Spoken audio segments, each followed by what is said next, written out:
when Lori got into trouble with her daughter and the whole college scandal and all that, and you're so close with her, you worked with her for years. Yeah. How did you handle that? They wanted me to write about the book, and I asked her, and she said, yeah, write anything you want. So I wrote about the morning that I heard about it. So she was in Canada, and my friend Roger Lodge texted me or something, said, is Lori okay? It was early, too, and I said, what do you mean? It was some college scandal thing. So I'm looking on, Googling it, and I saw one little thing, and it was early.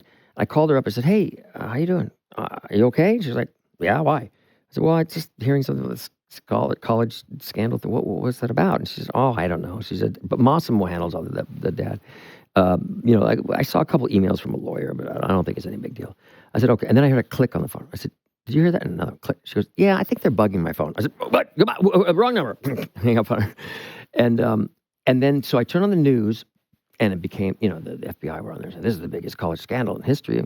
And I text her, I go, are you watching the news? And she's like, no. I go, what do you mean no? I said, there's a press conference. She says, what's it about? I said, you. She said, I still have the text. She goes, what channel? I go, all caps, every channel. And then that was it. I didn't hear from her for a bit because at that point, I think they rushed in and got Massimo here in California. And then then they got into it. It was, the last person on Full House you'd think would go to jail is her. Was the press asking you for quotes some comment? And what do? You just kind of hide? Yeah, I didn't say anything, for the book. Because you couldn't win, and you wanted to defend your, but the angle on the book was this. I said, I talked about the morning.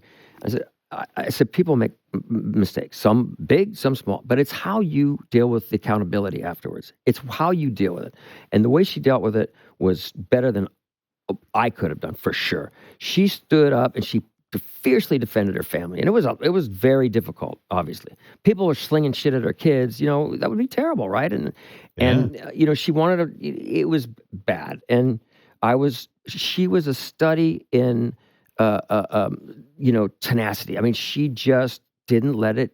She nearly was broken completely, but she held on to it and kept her family together, and I loved her for that. And what did you say about Lori Loughlin in the book? That there was some romantic feelings there, right? Like a little bit. Is it hard for you to be friends? Like, does her husband get jealous? Like, I wouldn't want you contacting my wife constantly. There was a thing where I said a few years ago, like, she was the one that got away or whatever. Like, I should have been with her.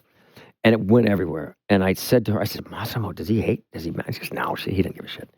So, I don't know. We're friends. They literally live, a block away from me now. Is she the one that got away? Seriously? Do you think you could have had a great life with her? I have a great life with Caitlin.